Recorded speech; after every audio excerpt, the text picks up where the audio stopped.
Hi there. Something a little bit different today.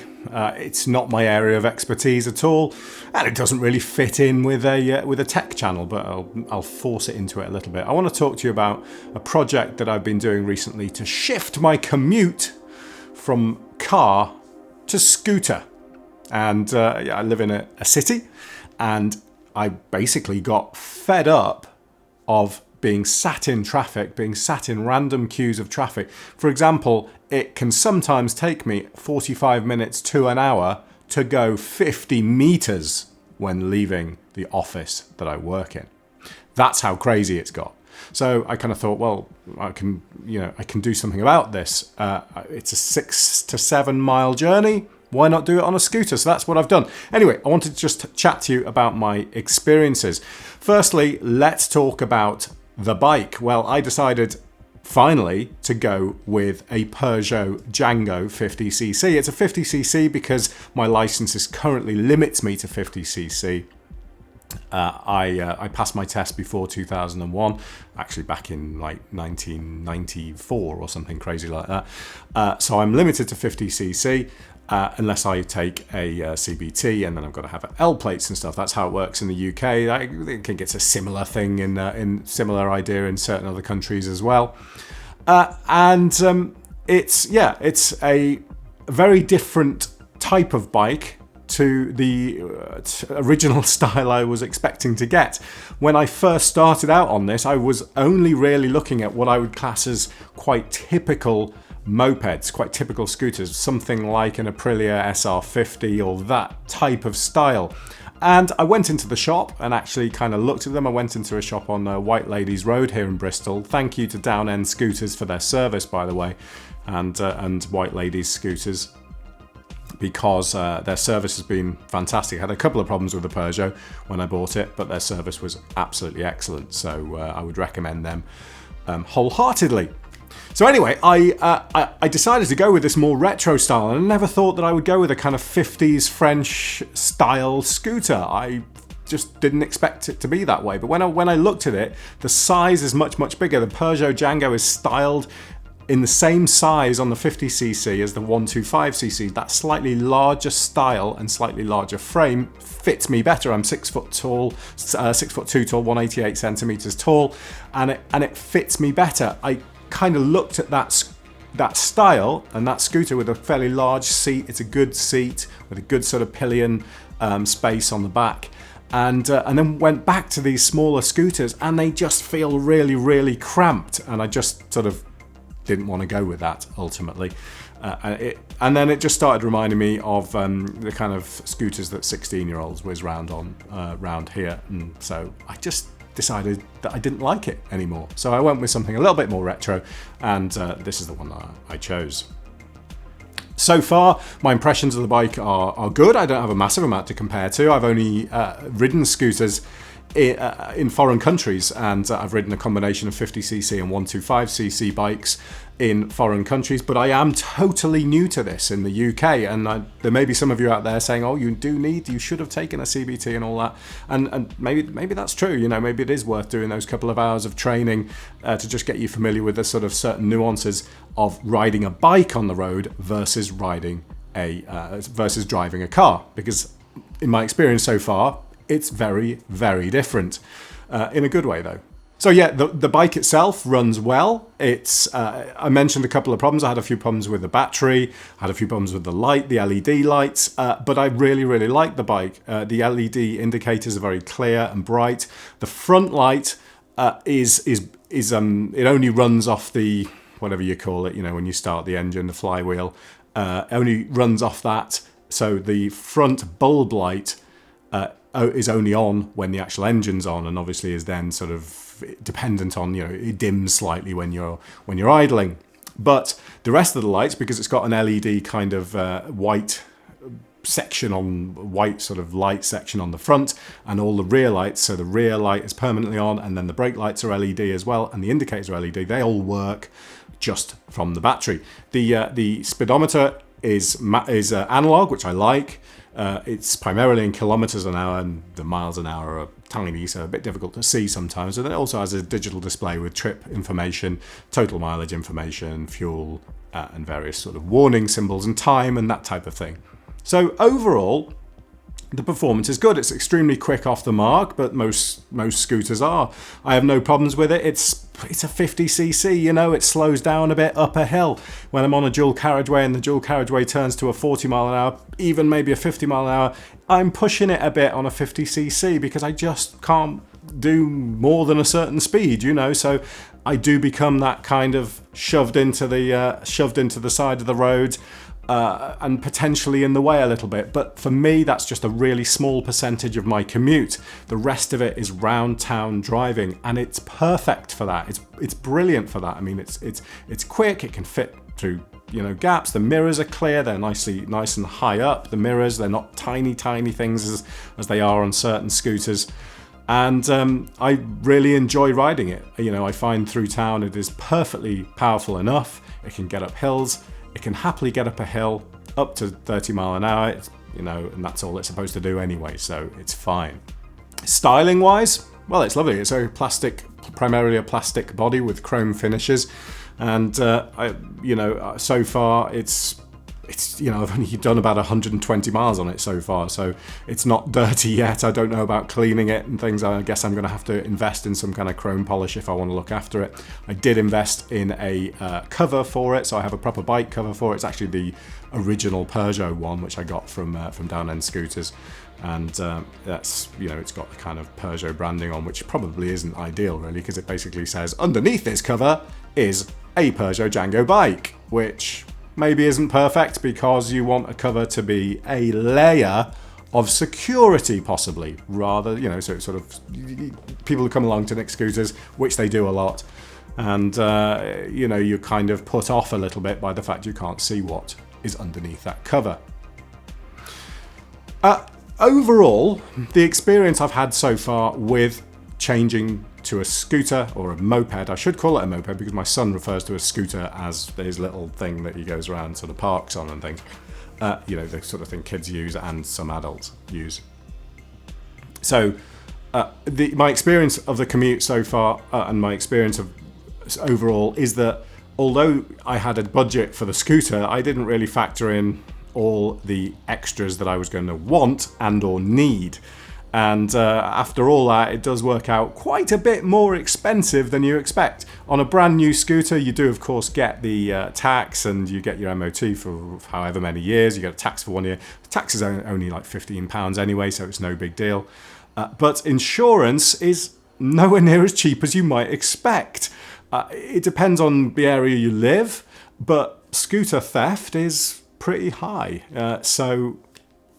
You know, the insurance prices get bumped up, and my insurance has cost me in the region of about £180–200 for the year, which to me seems a lot for a bike of that type. I was expecting to be paying more in the region of £80–100 for the year, so that has worked out much more expensive. Secondly, all the gear you need to go with it. Of course, you've got to buy a helmet, and I'll show you the helmet that I've gone for. It's just an LS2 helmet. These are the ones that are stocked in the place where I bought the bike. It's not a really expensive helmet, and in fact I would have liked to have spent more on a helmet because, well, it's absolutely critical, isn't it? It's a full face helmet, so again, not totally in styling with the retro bike, which is more sort of an open face helmet. But you know what? I value my face, I value my head, and I want the protection that a full face helmet gives me. So this is the LS2 Rookie Helmet. I think it sells at about £50–60, so it really isn't an expensive helmet when you compare to the the extra features and the comfort, probably extra comfort you get with a kind of £400 helmet or higher. I mean, these things, you know, you can spend £2,000 on a helmet, can't you? So there's no doubt about that. But it works great. It was hard. I've got a relatively large head actually, and it was difficult to get a size that fit me. I looked at other brands and went up to an XL, in those other brands and they still didn't fit. There just wasn't enough space around the top here. But the LS2, this is just a large and this fits fine. It's pretty tight, I have to squish my ears in, but it works fine. And you'll also notice on the other side that this relates it back to the tech aspect of this channel. You'll notice that I've invested in a headset. So this is a Bluetooth headset. It's not actually a headset, obviously. It's a Sena 10S or S10, is it? 10S. And this just clips on like this. And it is wired. You can see there, it's wired. I've kind of taken out all the padding and wired it into the helmet itself. So there's an earpiece here and an earpiece here. And you might be able to see just at the front there. Can you see that? Maybe, maybe not. Just at the front there is a microphone. So of course, it's kind of essential to me to be able to take calls while I'm riding. And it also allows me to kind of just listen to the radio quietly while I'm riding as well. And I find that it's absolutely brilliant. I mean, it doesn't line up perfectly on this helmet. That I can't get the speakers inside the helmet to line up absolutely perfectly with my ear, which is essential to make the sound quality excellent. But I can get it close enough and it sounds absolutely fine. You can get this thing pretty loud, just turn the sort of volume thing up here while you're riding, and you can just touch the button here to use Siri to tell the phone to call someone, and I've found it so far to be absolutely brilliant. I wasn't sure when I bought it. I thought maybe I was just trying to sort of tech it up a bit too much and go a bit too far, but I'm so glad I did buy it and would absolutely recommend it if you're doing any kind of commute or something like that. Does it look a bit silly? Nah, not really. No one really cares. I mean, the helmet's black, that's black. You know, it doesn't look, it's fine. Yeah, so that's the helmet. I also went with some gloves, which I haven't used yet because it's just not that sort of cold, and I'm not wearing them all the time. These are more for winter riding and cold weather riding. They're also for protection, yes, but the protection side is more around the jacket. These are the Rev It, and I'm sorry if I get any of these names wrong. As I say, I'm totally new to this. This is not my area of expertise at all. I'm just making recommendations. If you're thinking about doing this, you know, thinking about switching your commute to a scooter, then just some recommendations on what I've bought and what I found to be good. So these are the Rev It Kryptonite GTX gloves, and they are kind of they're leather underneath here. They have a couple of the fingers. So I think this finger, is it this finger? Which ones? Yeah, these two fingers, I think, and the thumb are touch, so you can use them on the touch screen. And they have a kind of suede section that you can wipe your helmet off with. Just generally really nicely thought out riding gloves. I mean, there's so much, it's a completely new world to me, this stuff. So there's so much you can go into, but I wanted a decent pair of gloves, and these are, of course, fully waterproof. So these are the Rev It Kryptonite, I think, GTX. Yeah, and I went for these largely because they are non-gauntlet. I wanted a pair of gloves that I could maybe use in other situations as well, and these kind of fit the bill because, you know, you're not going to walk around the street, I don't think, with riding sort of gauntlet gloves on and a t-shirt, but I could potentially, if I put these on, I could potentially wear these, probably not with a t-shirt, but, you know, I could wear these just generally. They are a good glove. I mean, I think you could do someone some serious damage with your knuckles there, but we'll leave that for all the fights I get into. Nice kind of memory stuff there. It's just a really nicely made glove, actually. I love the smell of it. It smells amazing. Gore-Tex, of course, and yeah, loads of technology in these things. It's amazing. Right, and the final thing that I had to buy, of course, was a jacket. And you see kids, right? You see, I'm sorry I hope if there are any kids watching this, you know, I don't mean to offend you or whatever. I know it's just me being old and actually being bothered about the fact that I might hurt myself if I come off my bike. And you know, they're kind of riding around in just what I'm, you know, shorts and t-shirt and a helmet fine. Whoa, they got a helmet on, great. But what about the rest of your body, the rest of your skin and stuff like that? So, you know, because I'm riding around in busy traffic, I did get a sort of, this is the Buffalo Explorer jacket. So it's a kind of fully waterproofed jacket. It's a mix of leather and whatever this material is. I don't know, but it's pretty nice. It's got sort of high vis stuff on, not high vis, reflective stuff on the shoulders and various parts of the jacket, and it's got pads on the shoulders, elbows, on the back, and loads of pockets. It's got a thermal lining which you can take out, and it's absolutely brilliant. It's really, really hot in the sun, but then what jacket isn't? You know, I can leave the sleeves open and it helps a lot, and there's airflow systems on it, but it does get really, really hot. But overall, my impression of this jacket is it's just incredible. I mean, you know, you put it on, you feel really well sort of enclosed in it, and the wind's blowing against you and you can't feel it on your body at all. And this is only, you know, I'm only talking at speeds of 30 mile an hour or something. You know, I'm not talking about going 70 mile an hour down a motorway, 100 mile an hour like some bikes do. But that's another expense, you know. This jacket, £140, the gloves, £100, the helmet, you know, the cover, the insurance, it's all really, really starting to add up. And that's one of the things I didn't sort of factor in. So you've got the bike comes in at like £2,500, and then all this stuff on top, and it gets a bit expensive, you know.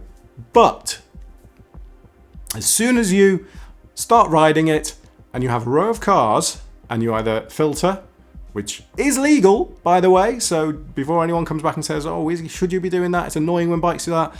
It's seen on a bike as making good progress. You should filter. You can filter. It is legal to do so, certainly in the UK at least, as long as you sort of know the right way to do it and you do it safely and with relative safety margins, and you can even overtake in the other carriageway and stuff like that. All sorts of rules around that. Great. And as soon as you go past a row of cars and go to the front, get to the front of the line, you think all this effort of locking up, locks, I forgot to mention locks, of locking up your bike, putting on your gear is absolutely worth it. It's just the best. It really is the best thing when heavy traffic is the thing that's stressing you out on a day-by-day basis, and you can just go past those cars. You just enter a different world when you're riding a bike. I mean, it's a great feeling. It's a really immersive, and it's so different. You're in a completely sort of different traffic system, and you feel it. It's brilliant. I really am enjoying it so far, and I'm only talking about a 6 mile commute. I have no intention of upgrading to anything. Certainly at this time, I have no intention of taking my motorcycle test and buying sort of 500cc plus bikes. I just don't want to go down that road. This is to save me time. This is to potentially buy me up to 2 hours of time a day. That's why I'm doing this.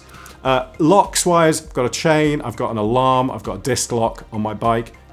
Go with all of them and don't get complacent. Put them all on, because it's a good idea. You know, people want to steal these things, and they will steal these things. They're obviously an easy target. So locks are another expense. They can sort of add another sort of maybe £80 onto the price of everything. So it all starts to add up. Finally, a couple of words around what I've experienced so far using in traffic. Well, yeah, I just mentioned it's a very different experience to driving a car, and that sort of makes sense, doesn't it? But I have noticed that in Bristol, at least, and it may not be the case everywhere, and I think that's something that you should be aware of when you're riding, is that places differ as to how sort of up to speed drivers are with bikes and motorbikes and scooters and mopeds. That sort of differs from town to town. And in Bristol, I find that most drivers are pretty conscientious. They are looking out for you, and they are pretty accommodating as well. So if you are in a car and you try and push in a lane, or you try and get ahead of everybody else. You know the typical situation where you're going along and you've got one lane's going into another one, and you've got these people who just go right to the end and then try and push in. Yeah, I mean, you get annoyed just talking about it, don't you? On a bike, people are fine with it. You know, you go down the outside and they will give you room to move in. That's what I find so far.